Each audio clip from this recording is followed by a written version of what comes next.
pernah tak masuk satu kereta, lepas tu setiap 5 minit kau rasa macam peliknya kan? Tapi best lah. Itulah perasaan aku bila aku drive BYD Sea Lion 7 ni. Bukan pasal horsepower, bukan sebab EV, tapi lebih kepada benda-benda kecil lah yang aku tak expect langsung. Benda yang akan buat kau rasa macam senyum sendiri lah masa tengah bawa. So dalam video ni, aku nak share 10 benda pelik yang buat kau rasa macam nak try lah Sea Lion 7 ni. Dia tak semestinya rare, tak semuanya eksklusif, tapi semuanya ada karakter. Jom.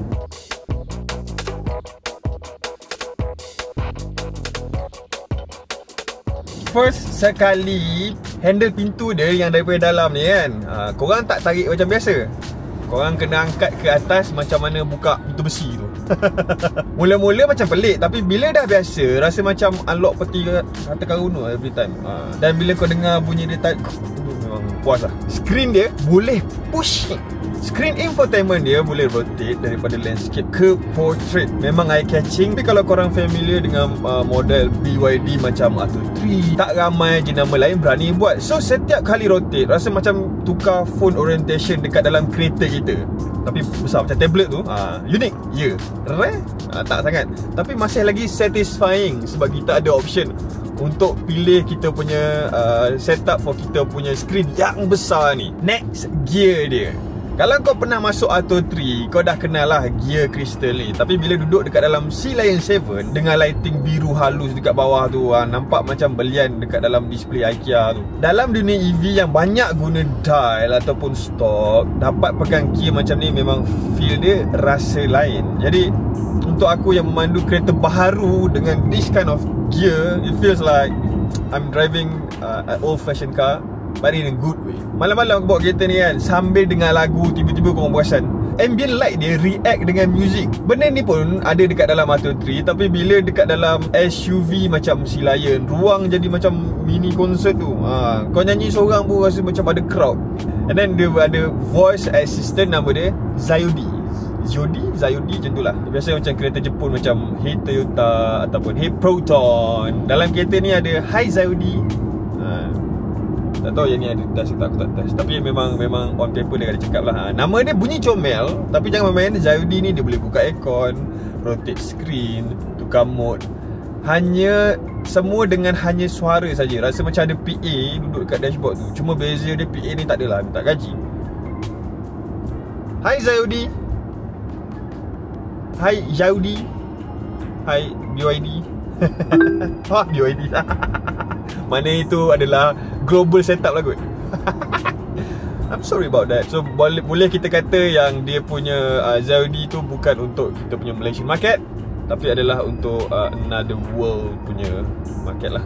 Cuma aku mention pasal benda ni sebab aku nak tunjukkan perbezaan Malaysian market berbanding another country, maybe like Chinese market for BYD, dan apa unik dia untuk BYD Malaysia. Macam itulah. Dashboard kereta ni clean gila, tak nampak pun ada lubang aircon sebenarnya dekat bahagian tengah ni lagi-lagi. Sebab dia letak vent dia dekat bawah panel utama. Angin tu dia keluar, dia blow macam senyap je, tapi sejuk dia memang sampai lah. Sebab this is a big car kan, and dia accommodate this. Dia accommodate lah. Design ni bukan nak tunjuk futuristik semata-mata, tapi buatkan cabin dia nampak tenang lah, zen on. Dan dia adalah manual adjustment, tak macam BYD model lain. Dan kalau kau tanya aku nak kena pilih, aku pilih yang ni sebab dia straightforward, terus adjust. And then dia ada front yang berguna. Benda ni simple tapi ramai yang overlook. Front depan dia memang actually boleh guna. Front ni adalah front trunk untuk EV kan. Korang boleh letak helmet, letak bag laptop, letak barang dapur mungkin. Bila buka bonet depan dan nampak ruang praktikal macam ni, kau tahulah yang memang BYD ni dia bukan buat saja, dia memang ada dia punya standard yang dia nak buat. And aku nampak bila dia buat front macam ni, whole cabin rasa lebih luas dan kita boleh accommodate lebih banyak barang. And then bila kau drive kereta ni, kau nak impress member kau kan, okay, kau tunjuk je screen ni, kau buka, tunjuk screen dia, buka menu khas, korang akan nampak chassis kereta dalam bentuk 3D live animation. Nampak tayar gerak, motor pusing, energy flow semua, macam S-Ray untuk kereta kau. Benda ni memang tak guna lah pun untuk jalan jauh kan, tak function. Tapi kalau kau nak show off kat member kau, this is perfect lah. And then dia ada like engine palsu yang boleh ditukar-tukar. Kau tahu kan, kereta ni EV, Sea Lion 7 ni dia memang senyap lah macam perpustakaan. macam library. Tapi kalau kau macam rindu punya engine, dia ada solution lah, macam EV lain lah. Dalam setting kau boleh pilih lah mode pemanduan. Ada yang sporty, ada yang macam spaceship. Kau tekan pedal pun kereta punya vroom macam tu, walaupun sebenarnya motor je tengah pusing. Macam aku cakap, the last point dia bukan function penting pun, tapi untuk fun dia memang ada and memang solid. Dia mengimbau kenangan untuk kau dengar bunyi exhaust. Dan kau boleh buat pun, kalau kata betul lah kau boleh set up kan, set up lah V12 ke apa kan. Kau tak payah dah bayar maintenance V12. And last, kita ada DI Pilot, macam tu lah, System Driving Assist dia. Lane assist, cruise, semua standard. Tapi yang menarik, dia ada kamera yang boleh tengok muka kau. Bila mata kau dah lari keluar ataupun lama sangat tengok phone, dia akan bagi alert. Dalam Atto 3 pun ada, dalam banyak kereta pun ada. Tapi aku nak bagi contoh, yang Silayan ni pun ada. And even dia lagi refine. Dia kadang bunyi macam creepy sikit, tapi sebenarnya macam ada co-pilot lah yang jaga kau. Aku macam, bila aku bawa kereta ni, dia kata macam dia suruh aku tengok depan. Ini adalah 10 perkara pelik yang menarik yang aku jumpa dekat dalam BYD Sealion 7. Bukan semua rare, bukan semuanya wow, bukan semua pembaru, tapi semua ni ada identity. Bila kita gabung, kita buatlah, kita dapat rasa yang kereta ni lively untuk sebuah EV dia.